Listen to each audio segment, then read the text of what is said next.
initially be the beginning of a official prep session, and then we'll just jump right into you reading off your testimony to the group, and they will ask you a series of questions based off your testimony, as well as any questions they think council may pose to you on the second. Okay. So usually, again, they just start off with gaveling in, saying the time is at such and such time, and then they bring up who they would like to speak first. Again, it'll be, if I'm remembering correctly, are you in person? Or were you... Zoom, remember, because I was going to be out of the country. Okay, so virtually, when it's your turn to be called, then they'll put the monitor on you for you to say your testimony, so it's for public record. Okay. So at this time, I think it'll be beneficial to just read your testimony one more time for the group, and then we'll get started with some questions. Okay, let me grab it off my table. I ran back here to my computer to log on. Hold on 1 minute. Okay, no worries.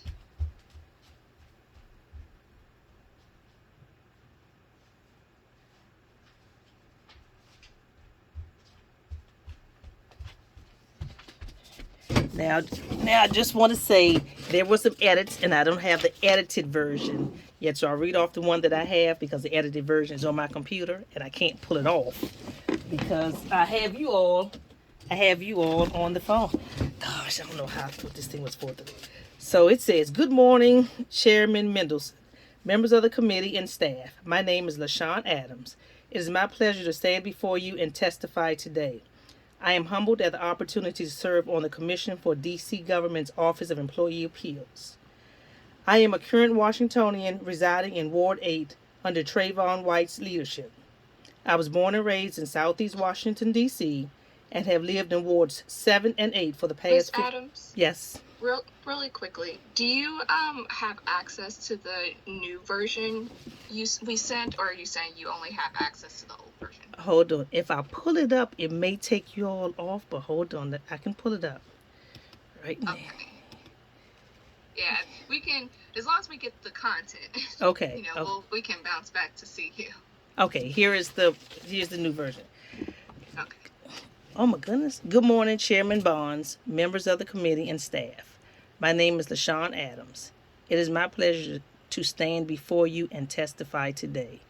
I am humbled at the opportunity to serve on the Commission for the D.C. Government Office of Employee Appeals. I am a current Washingtonian residing in Ward 8.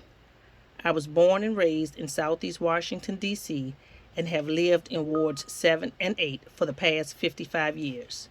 I am a member of the New United Baptist Church, as well as a member of the Anacostia Coordinating Council.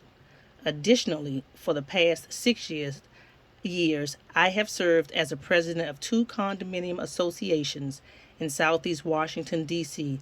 that have over 75 units.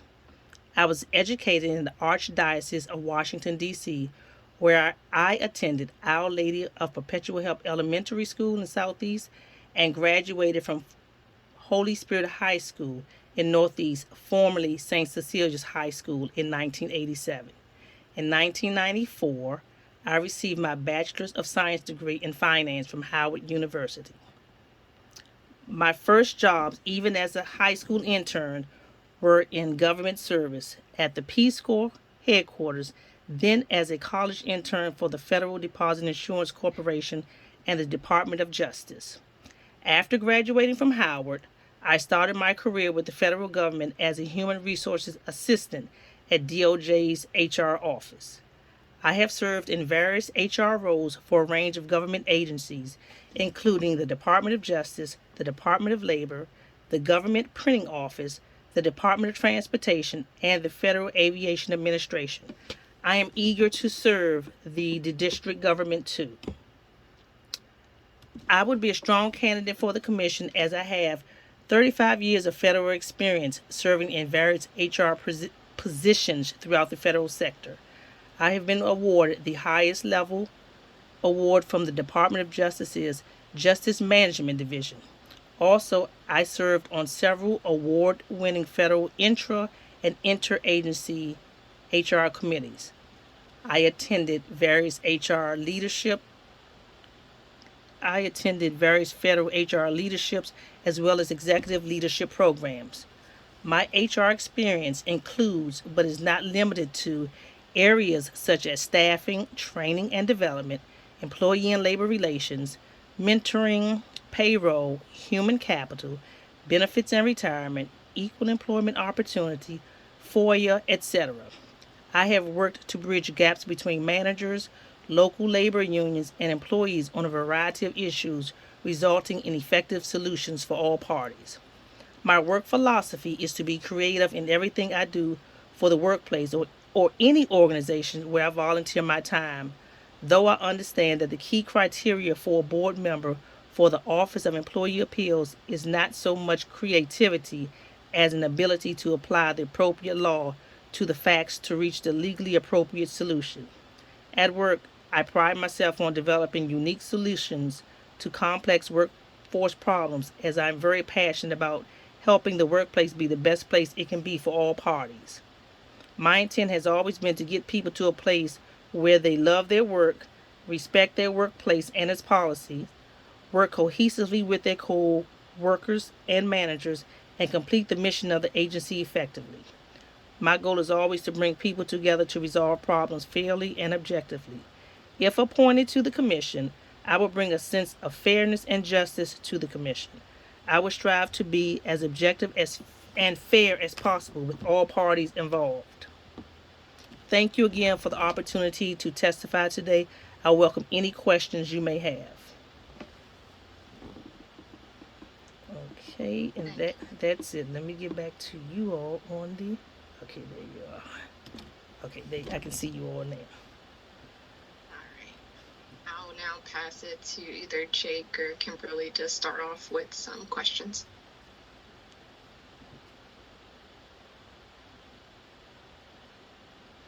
Jake, would you like to go first, or I have just broad questions, if it's okay for me to start. Yeah, you can start for sure. Okay, great. Thank you. So, Ms. Adams, what do you see as the primary role and function of this commission? Well, let me say this. Earlier today, I called Tiara because when someone first contacted me about the position, I did a brief conversation about the Office of Employee Appeals, and I looked on the website and I saw a lot of the decisions that you all have rendered over the last year, and I learned it just put on my employee and labor relations hat and looked back over all the times that I've served in these roles. And when decisions were rendered and employees decide to appeal, it's, hey, you have to take another set of look at the facts and then see if you agree with the employee or if you agree with the deciding official. And so serving on this commission, I still have to get more details about it, and I'm going to look into it this weekend since I got some information from Tierra and I reached out to Lakeisha. But I do need to get a deeper knowledge of this actual board. So I can't answer everything how I would like to answer you right now. That's because I've been busy at work and unable to really delve into the actual guts of this board. But I plan to do that. That's exactly why we have these prep sessions, to just give you the time to make sure you understand what the questions will be. Okay. And sometimes they won't ask the questions we ask, but we want to just test your knowledge to make sure you're not left in the lurch. Yes. So that would definitely look over their website. Based on how you just answered it, you have. Oh, sorry. Oh, go ahead. You mentioned that in your HR work, you have been on the other end of the process before the appeals process. Mm-hmm. So in looking at these cases when they come to this commission, are you going to be able to look at them with fresh eyes without using the decision that has been made to kind of affect your decision or the way that you look at the case? Essentially look at it unbiased with a brand new perspective. Yes, I will be able to do that, and that's why I say I would like to be as fair and objective as possible with all parties, because the thing that I like the most is because I haven't been involved with the situation from beginning to end, I now get to take the last step and say, hey, I can read what happened previously. Now I have to look at it from my eyes and say, okay, let's look at it from my eyes. I get to gain an understanding of what happened and then render a decision, an unbiased decision, looking at the facts of the case. Okay, great. And if any sort of conflict were to pop up for you in looking at a case where you look at it and you either... Kim, sorry Yes. to interrupt, but Miss Adams, maybe just for the purpose of the prep session, I know you're going to be connecting with the point of contact for the board post this call, but let's practice just if it was tomorrow, for example, try to give the answer of what you would like to give or what it would be. We know you're going to get different information. That way we can also just double check, just what you're saying. Because I know sometimes when it comes to answers, at least from being on a number of these prep sessions, some things need to be better said, or maybe you mentioned it in your testimony, but it would be a great place to just expand upon it a little bit more in the answer. Because I know with the Office of Employee Appeals, you are HR, so you have like so many things that you can reference and experiences that I feel like could help the answers that you give for Kim. So just wanted to make sure we adequately give you that chance. Okay. And thank you, Kim. Sorry for No, interrupting. of course, no. And Thank you. That interruption is good. That's probably good for my next question, so thank you. yes, and if I could ask a question, okay, go ahead, Kim. I'll let you finish, and then I'll ask a follow-up question. Okay. While during your time on the board or commission, if there were to be a conflict that were to come up when you're assigned a case to review, how would you handle that conflict? And have you had to handle conflicts in your position as an HR specialist in the past? So I have had to handle conflicts in my position in the past, and what I've done was recuse myself in some situations because maybe in a certain situation, employee and I were very close, and I recused myself from that situation because I did not want to seem as if I rendered a decision in favor of the employee, it would have looked as if I did that because the employee and I were friends. If I rendered a decision against the employee, that could have caused some friction between me and the employee because we were also friends outside of the workplace. So I decided to recuse myself and ask them to replace me with another official. If that came up in the board, and say for instance it's an appeal and it's someone that I know, a family member, a good friend or whatever, and I know the situation because again, I know a lot of people in DC, I know some of the offices that they work for, I would recuse myself. If I didn't think I could be fair, or if I didn't think that because of the relationship I have with this individual, if I would be impartial, I would say to the board, hey, I know this person. I would totally be upfront and honest. I know this person. This is our relationship. I'm aware of this case, and I would like to recuse myself if at all possible. Okay, great. That is the last of my questions for now. Jake? Can I ask Tierra Sure. a question real quick?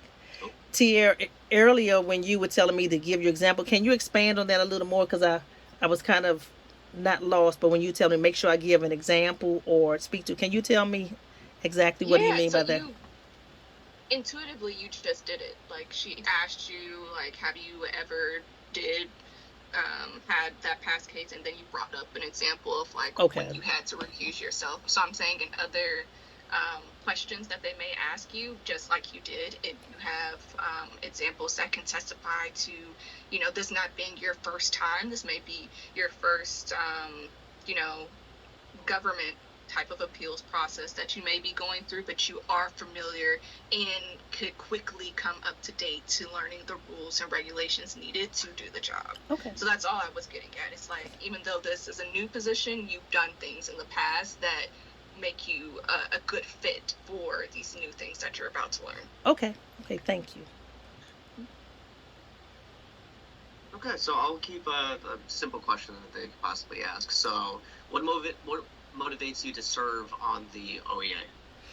What motivates me to serve on the OEA is that I had an opportunity. I was asked about serving on the OEA, and because I like to learn new things and new ways of doing things, and I've worked in the federal sector, so I wanted to learn more about the district government approach to employee appeals. I was very excited about the opportunity to learn how the district government actually operates regarding employee appeals. All right, fantastic. So to follow up with that, are there any? Oh, sorry.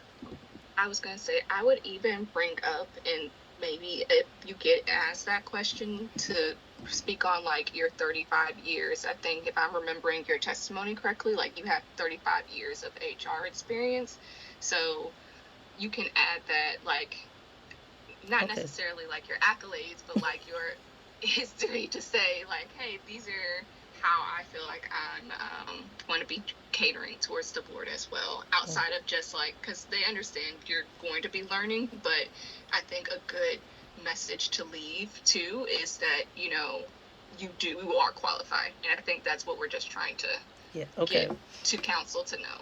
Okay. I don't want to seem like I'm bragging, so I was just trying to. Especially on the last email, I was like, "Oh, I don't want to come off like that." Okay. Thank you for the All right, feedback. so thank you for your response. So outside of instances where you may like to recuse yourself, do you foresee any challenges to serve on the OEA?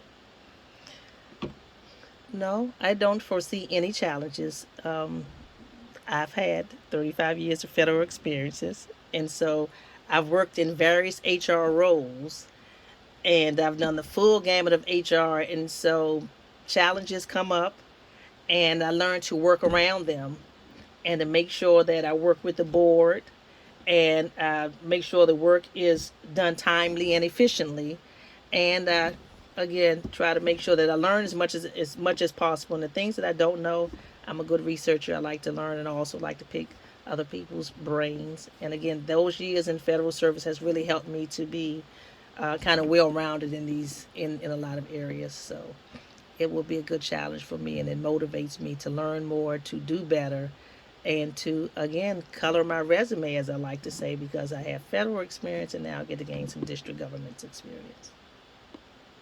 All right, perfect. Thank you. Tierra. I probably would not say the last line. Okay.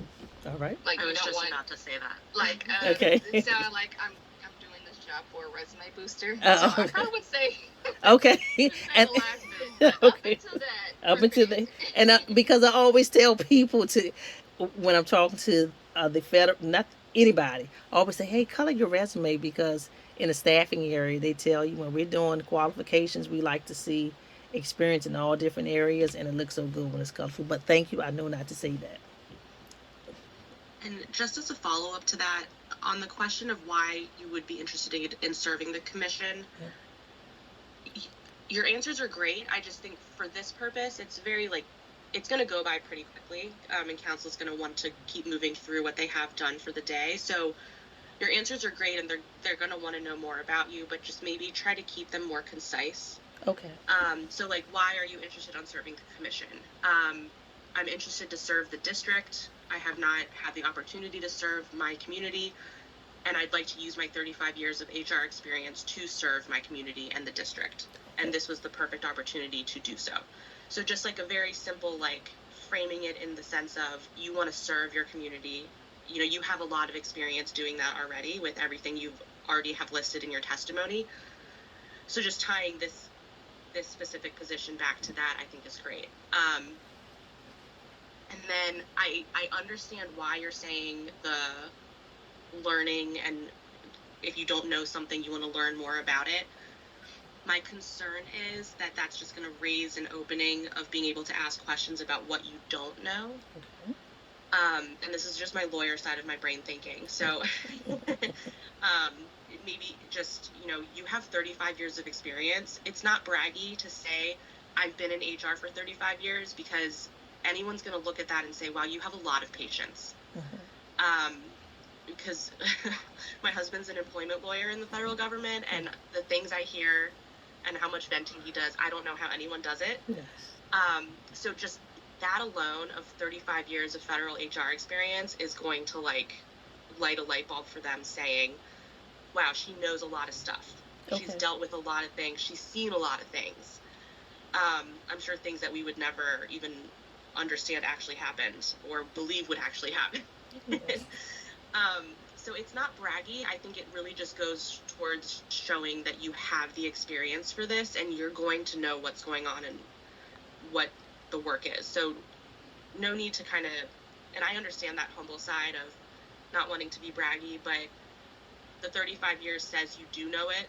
Okay. So don't try to add anything in there that says you might not. But I understand wanting to add in that you want to learn as much as possible. I'm just worried it opens the door for questioning. Well, it's been 35 years. What would she not know? Right. So I'll take from that, Kimberly. Thank you from that. I'll take from that to focus my responses on I want to serve my community and work in the district government. Okay. Yes. Exactly. And that's what I hear you saying. Mhm. The last thing I want to note, I don't know if it's that I don't have the updated version of your testimony, but I want to make sure we have Councilmember White's name correct in there. I think it was Trayvon in the copy I have, but it should be a Y instead of a V. Trayvon. Okay. Okay. So it should be Trayon. Trayon. Okay. I believe in the new version of the testimony, we just took out His name. Yeah. Okay. Okay, that's I'm so fine, too. used to calling him Trayvon. I know. I think a lot of people are. I still call him. I just saw him yesterday. I still call him Trayvon. Okay. But Thanks. just to co-sign off of what was Kim said, I think the overall messaging should be, again, service, community, and less so I'm trying to learn, because then the messaging is more so, why are we appointing to some place that doesn't really sound like they know how to do the job? Yes. And that is not the case with you. Okay. So again, I would just watch out for that phrasing. And another question they may ask, I'm thinking, is like, are you aware of the time commitment? I think to Jake's point of like, are you, I forgot who asked about it, like your general knowledge of the board. I think a question may be, since you're still working and you'll be doing this in tangent, did you have a conversation about the time commitment? Will you be able to dedicate, however many hours, days that was discussed? So that may be a question as well. Yes, that's why I wanted to find out more information, because I think when we initially talked about it, it was, I think the only thing that stuck out in my mind was I remember them saying, well, we meet every 6 weeks via Zoom, but I didn't get all the other details prior to that. So I do need to, I've already reached out to Lashika, and I'm awaiting a call back from Lashika just to find out, what is the time commitment, how things go from beginning to end until we get to that 6 week process, 6 week point, and then what happens then. So I will talk to Lashika so I'm well aware of what goes on. All right. And I will be nervous. I'm telling you, I will be nervous, but I know I'm going to take the points that I wrote down and stick to them. Just write some things down. Big sticky note that says, stick to the federal service. To the district service. Serving my community. And make sure you have the right testimony as well. Yes. Yes. Okay, just making sure. And I will also be printing out the final version once Yes. it gets approved, so you don't have to worry about that. Yeah, yes, that's what I was waiting on. I was like, oh man, I was flying back from work. I'm like, I gotta get here. And somehow I put 4:30 on my calendar. But okay, I'm glad I made it back in time. Sorry for the delay. And No problem. yes. If you get nervous, you can always take a breath and take a sip of water. Okay. Oh, Okay. yeah. Sorry, Kim. No, you're fine. I'm done. I was just gonna say, feel free to bring a little notepad, Okay. so you can have that by you if you want to speak, just in case there are any points that you want to make sure you remember to say or make a point on. Like, you can reference that Okay. in the testimony if you want to do that as well. Okay.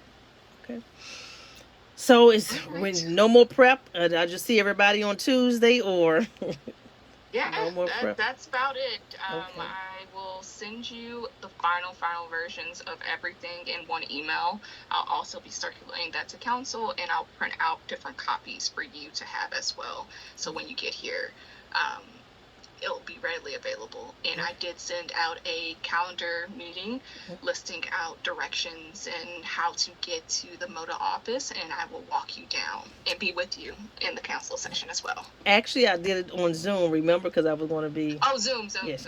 Well, you should have gotten a reminder about it. Yes. Okay. Yes. And I sent your information for them to send you the Zoom information. So if you don't get it by Monday, just email me, Okay. and I will follow up with them to getting that for you. Okay. Thank you all so much. You all have a great weekend. Thank you all for the feedback. You too. Okay, Of thank course, you. congratulations. Thank you. Have a wonderful day. You too. Thanks. Bye. Bye-bye.